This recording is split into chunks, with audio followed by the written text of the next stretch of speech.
नमस्कार, मैं निकिता और आप देख रहे हैं सी न्यूज भारत। वक्त हो चुका है न्यूज बुलेटिन का। खबरों के इस बुलेटिन में जानेंगे कि कहां 1.5 माह से भटक रही पीड़ित महिला न्याय के लिए लगा रही गुहार। इसके बाद जानेंगे कहां चतुर्थ चरण में वितरित किए गए 122 स्मार्टफोन और आखिर में जानेंगे कि कहां पुलिस ने शस्त्र फैक्ट्री का खुलासा करते हुए 2 लोगों को गिरफ्तार किया। ऐसी तमाम खबरों पर विस्तार से करते हैं चर्चा। धार जिले में महिला के साथ दुष्कर्म के बाद जब पीड़िता का भाई करीबन 1.5 महीने से अपनी बहन को न्याय दिलाने के लिए भटक रहा है, आज जब धार एसडीएम दीपश्री गुप्ता व धार एसपी देवेंद्र दुर्वे के समक्ष दोनों भाई बहन ने शिकायत की, उस पर सीएसपी देवेंद्र दुर्वे आश्चर्यचकित रह गए। मामला है धार जिले के ग्राम नवासा का, जो नौगांव थाना क्षेत्र धार के अंतर्गत आता है। अच्छा, ये बताओ क्या हुआ? मेरी बहन के साथ 3 लोग ने बलात्कार किया है, दबंगों ने। कहाँ पे किया ये अब ग्राम नवासा में। तो आपने पुलिस में रिपोर्ट करी? रिपोर्ट लिखाने गए थे हम नौगांव थाने सर, तो वहाँ से हमको बोलते हैं कि आप अजी के थाने जाओ, आपकी रिपोर्ट वहीं लिखेंगे और वहीं पे कार्रवाई होगी। अच्छा, फिर उसके बाद में अजी के थाने गए तो वहाँ से मैडम बोलती है हमको, नीलेश्वरी डावर मैडम बोलती है कि आप वहाँ पे जाओ, वहाँ आप पहले आपकी रिपोर्ट लिखाओ। रिपोर्ट लिखाने जाते वहाँ से फिर भगा देते। मैडम हमको बिठा के गाँव में ले जाती है और पूछती है क्या हुआ, ऐसा हुआ वैसा हुआ, जगह जगह भटकाती है। अच्छा, ये बताओ कितने दिन हो गए? ये 1.5-2 महीनों में भटकते भटकते हो गए सर। तो अभी तक आपको मतलब बिल्कुल न्याय ही नहीं मिला हमको।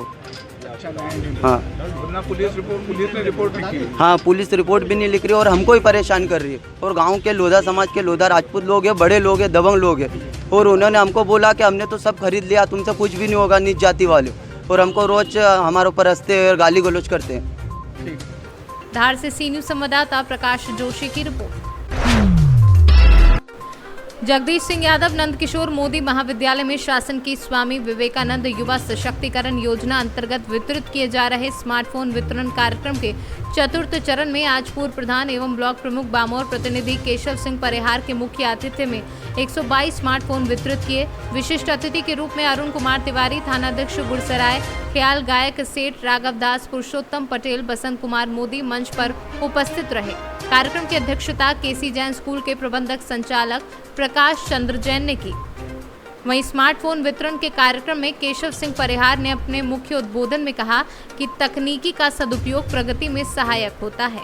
पवन चरणों को प्रणाम करते हुए मंच में मेरे मुख्य अतिथि श्री केशव सिंह जी, ब्लॉक प्रमुख प्रतिनिधि और पूर्व प्रधान, और मेरे राघव दास जी, सेठ जी, और श्री केसी जैन के फाउंडर स्कूल के मालिक जैन जी, तथा श्री बंधु पत्रकार बंधु श्री सुनील चौहान जी, श्री सुनील जैन, दीपू जैन जी, तथा सभी डायरेक्टर हैं, तथा हमारे श्री बसंत मोदी जी इस कार्यक्रम के सर्वा और प्यारे छात्र छात्राओं, बहुत ही हर्ष का विषय। आप लोगों को खुशी हो रही होगी स्मार्टफोन का, क्यों बच्चे बताओ, खुशी हो रही है ना? देखिए, बहुत खुशी मुझे भी है कि हमारी उत्तर प्रदेश सरकार ने आप लोगों को इतना बजट लेकर के, इतना सब कुछ करके स्मार्टफोन दिया है, काफ़ी खर्चे आए हैं। तो इसका उद्देश्य है कि आप पढ़ो और आगे बढ़ो। उनका उद्देश्य यही है कि इससे आपको जो आज की संचार सुविधाएं हैं, टेक्निकल सुविधाएं हैं, और जो आधुनिक दुनिया आ रही है, इसमें आप एक कदम आगे बढ़ो। मैं बहुत डीपली बात ना करके कुछ चीज़ें बताऊंगा, क्योंकि हम पुलिस वाले हैं, हम लोगों को, आप लोग मेरी बात थोड़ा बोलूँगा, गौर से समझिएगा। ये फ़ोन मिला है आपको, किस लिए मिला है बताइए? यूज के लिए या मिस यूज के लिए? यूज के लिए। तो इसमें आपको हर, चूँकि ये एंड्रॉयड फ़ोन है, एंड्रॉयड फ़ोन का मतलब समझते हैं? ये एंड्रॉयड फ़ोन है। जब भी इसको अपने पास रखोगे तो आपकी उपस्थिति ये बताएगा कि आप कहाँ हो, आप कहाँ बैंकॉक हो, इंडिया के अंदर कहाँ, राजस्थान हो, हरियाणा में हो, उत्तराखंड में हो, यूपी में हो, बिहार में हो, वही प्रयोग करिएगा, वही यूज करिएगा। आपके दिमाग में कहीं गलत फहमी हो, यहाँ सभी बच्चे मुझे लग रहा है अगर टू 18 ईयर हैं, तो आप लोग ये समझिएगा कभी भी कि मैं इसमें कोई चीज़ यूज कर लूँ और इसको डिलीट कर दूँ, गूगल जी मौजूद नहीं। झांसी से सी न्यूज संवाददाता आशुतोष गोस्वामी की रिपोर्ट। मेरठ परीक्षितगढ़ पुलिस ने शस्त्र फैक्ट्री का खुलासा करते हुए 2 लोगों को गिरफ्तार किया है। बताया जा रहा है कि पुलिस काफी समय से क्षेत्र में बन रहे शस्त्रों के बारे में जानकारी जुटा रही थी। शुक्रवार को मुखबिर की सूचना पर ब्यूटी रेगुलेटर के पास खंडहर में संचालित चल रहे शस्त्र फैक्ट्री का खुलासा। शशि फैक्ट्री पर पुलिस ने दबिश देते हुए फकीरा पुत्र अलीमुद्दीन और साबुद्दीन पुत्र मुस्तकीम निवासी राधना थाना किठौर को भी भारी मात्रा में उपकरण के साथ गिरफ्तार किया है। थाना क्षेत्र परीक्षितगढ़ की टीम के द्वारा एक गुडवर्क किया गया है। इसमें 2 व्यक्ति गिरफ्तार किए गए हैं। एक का नाम फकीरा है, दूसरे का नाम साबू है। ये दोनों राधना थाना किठौर के रहने वाले हैं। पूर्व में भी ये जेल जा चुके हैं। इनका बेहद आपराधिक इतिहास है। इनके पास से ये तमंचा फैक्ट्री बरामद हुई है, जिसमें 11 तमंचे जो अलग अलग बोर के हैं, बंदूकें और बने तमंचे कुछ हैं। बाकी अन्य सामग्री जो है वो उनके पास से बरामद हुई है। अभियोग पंजीकृत किया गया है, जेल भेजा जा रहा है और उनके पश्चात चार्जशीट लगाने के बाद गैंगस्टर की भी। कब से इस काम में संलिप्त है और कहाँ सप्लाई दी, कितने में किया था, कितने आपको लेकर के तैयार कर रहे थे? देखिए, इनका आपराधिक इतिहास है और जेल से छूटने के बाद दोबारा से इस काम में लिप्त हो गए थे और मुखबिर के सूचना पे इनको गिरफ्तार किया गया है। और कहाँ सप्लाई कर रहे थे इसकी अभी बृहद पूछताछ की जा रही है और जिनके भी नाम आएंगे उनके विरुद्ध भी 120(b) के अंतर्गत कर रही है। क्या सर कीमत का खुलासा हुआ, कितने बेच रहे थे? देखिए, वो अलग अलग चीज़ें हैं। कीमतों के बारे में अभी विस्तृत जानकारी की जा रही है। आगामी चुनाव को लेकर के क्या तैयारी कर रही है? जी नहीं, इस तरह की कोई बात तो संज्ञान में नहीं आई है, लेकिन विवेचना के क्रम में और पूछताछ में यदि कोई बात निकल कर आती है तो उसके हिसाब से विधिक कार्रवाई। कब से संचालित थी ये मसला? बहुत ज़्यादा समय से नहीं, ये इन्होंने शुरू ही किया था। ये जेल से छूट के आने के बाद ये अन्य मेहनत मजदूरी कर रहे थे और ये जो काम इन्होंने 8-10 दिन पहले ही शुरू किया। कितने बने हुए हैं, कितने हद बने हैं? देखिए, 11 तमंचे बने हुए हैं, 3 बंदूकें बनी हुई हैं। ये अलग अलग बोर के हैं और बाकी पूरा का पूरा जो मटेरियल है जो बनाने के लिए यूज़ होता है वो भी इनके पास से बरामद है। जैसे आपने बताया कि पहले भी जेल जा चुके, पहले भी इस तरह का काम करते आ रहे हैं, तो जो भी पहले का भी कुछ पता चला होगा कि पहले भी फैक्ट्री बेचते थे तमंचे और बंदूक, क्या उनका नेटवर्क भी खंगाला होगा, पहले नहीं खंगाला गया? देखिए, पहले जो है 16-18 के मुकदमे हैं और जो इस बार मुकदमा लिखा गया है इसमें गहनता से पूछताछ हो रही है और जैसा कि मैंने अभी पूर्व में भी बताया, इसमें गैंगस्टर एक्ट के तहत कार्रवाई होगी और जिसको भी ये सप्लाई करते थे वो इन्वेस्टिगेशन के क्रम में इनके बयानों में बात आएगी और जो भी इस पूरे नेटवर्क के लोग हैं वो सब के सब जेल जाएंगे। कहाँ सप्लाई थी, अन्य राज्यों में भी सप्लाई थी? मैंने वही बताया इसमें कि पूछताछ में जो बात निकल के आएगी कि सप्लाई किसको करते थे वो सब इस मुकदमे में भी मुलजिम बनेंगे और गैंगस्टर में भी मुलजिम। डिमांड पूरी करते थे, डिमांड आते थे इनके पास? ऑन डिमांड तो नहीं बनाते? देखिए, अभी नहीं ऑन डिमांड वाली बात नहीं है। अभी तक इनके द्वारा ये बताया गया है कि इन्होंने 8-10 दिन से बनाना इन्होंने शुरू ही किया था और ये इस सप्लाई को यदि कोई डिमांड करता तो उनके पास भेजते। अब ये अभी पता विवेचना क्रम में इनसे पूछताछ में ये बताएंगे कि अभी तक कितनों ने इनसे डिमांड की थी और जिन्होंने की थी उनको भी गिरफ्तार करके पहले जेल गए थे और उसका जो दूसरा जो पार्टी है इनका जो समय रहा है उसके बाद उन्होंने किस तरह मेहनत मजदूरी का काम करते थे, लेकिन 8-10 दिन पहले ही इन्होंने इस तरह के अपराध के कारण। मेरठ से सी न्यूज़ संवाददाता जावेद अब्बासी की रिपोर्ट।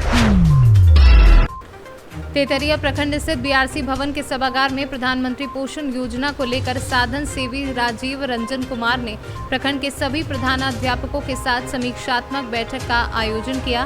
बैठक के संदर्भ में साधन सेवी राजीव रंजन कुमार ने बताया कि बैठक में सभी प्रधानाध्यापकों को ये निर्देश दिए गए हैं कि वे अपने विद्यालय में मध्याह्न भोजन साफ सुथरा बनाएं। किसी भी स्थिति में मध्याह्न भोजन बंद नहीं होना चाहिए। एमडीएम साधन सेवी जी, क्या नाम है आपका? राजीव रंजन कुमार। किस तरह से बैठक है? आज हम लोग मंथली बैठक करते हैं, मध्याह्न समीक्षा बैठक। इसमें मासिक रिपोर्ट लिया जाता है और चर्चा किया जाता है कि कहाँ क्या प्रॉब्लम है। खाना मतलब वही बताया गया है कि खाना किसी भी स्थिति में बंद नहीं होना चाहिए। जो भी स्थिति है 2 दिन पहले मुझे सूचना मिलना चाहिए किस कारण से आप यहाँ बंद है और जो निर्देश दिया गया कि सभी लोग ढंग से काम करें और साफ़ सुथरा खाना बनाएं, साफ़ सफाई पर ध्यान देने के लिए विशेष जोर दिया गया। समस्या इन लोगों के द्वारा अभी तक समस्या भी कुछ नहीं आया है। बताया गया कि लोगों को कोई समस्या नहीं, खाना बनता है। मैक्सिमम विद्यालय में होना, कुछ विद्यालय में चावल के वहाँ में है, चावल की आपूर्ति की जा रही है। मोतिहारी से सी न्यूज़ संवाददाता अजय मिश्रा की रिपोर्ट। मोतिहारी दीनदयाल अंत्योदय योजना राष्ट्रीय शहरी आजीविका मिशन के अंतर्गत नगर निगम मोतिहारी क्षेत्रांतर्गत गठित स्वयं सहायता समूहों का वित्त पोषण हेतु कार्यशाला का आयोजन नगर भवन में किया गया। वहीं इस कार्यशाला में सांसद सह पूर्व केंद्रीय कृषि एवं किसान कल्याण मंत्री राधा मोहन सिंह ने कार्यक्रम को संबोधित करते हुए कहा कि आजीविका मिशन पहले गाँव में थी। ये योजना तो थी लेकिन इसमें आवंटन नहीं था। एक गरीब का बेटा जब देश का प्रधानमंत्री बना तो उसने इस योजना को गति प्रदान की। उन्होंने कहा कि स्वयं सहायता समूह के माध्यम से प्रधानमंत्री ने जो महिलाओं के सशक्तिकरण का सपना देखा वह धरातल पर उतरकर आत्मनिर्भरता की दिशा में नए अध्यायों की रचना कर रहा है। शहरों के अंदर ये योजना नहीं थी। हमारे प्रधानमंत्री जी ने इसको शुरू किया और आज हम मोतिहारी शहर में सौभाग्यशाली हैं कि 575 समूह और सबको प्रोत्साहन राशि 10,000 रुपये मिल चुके हैं और इसमें 300 जो समूह है उनको 1 लाख का क्रेडिट लिमिट भी हो चुका है। और इसी तरह से हमारे शहर में प्रधानमंत्री स्वनिधि योजना की जो शुरुआत हुई उसके तहत भी 800 ऐसे नौजवानों को ट्रेनिंग देकर उन्हें स्वनिधि योजना के तहत ऋण दिया गया है बिना गारंटी के। मैंने कुल मिलाकर मोतिहारी शहर के अंदर गरीबी उन्मूलन के लिए जो कार्य हो रहा है इसके लिए मैं सभी अधिकारियों को, बैंक के अधिकारियों को, आजीविका मिशन के अधिकारियों को, नगर पालिका के आयुक्त जी को और हमारे जो CRP हैं जो इसको मॉनिटरिंग करती है 11 और सभी स्वयं सहायता समूह के जो हमारे 600 अध्यक्ष हैं सबको बहुत बहुत बधाई देता हूँ। मोतिहारी से सी न्यूज़ संवाददाता सचिन कुमार अंशु की रिपोर्ट। फिलहाल के लिए इस न्यूज़ बुलेटिन में बस इतना ही। देश और दुनिया की तमाम खबरों के लिए देखते रहिए सी न्यूज़ भारत।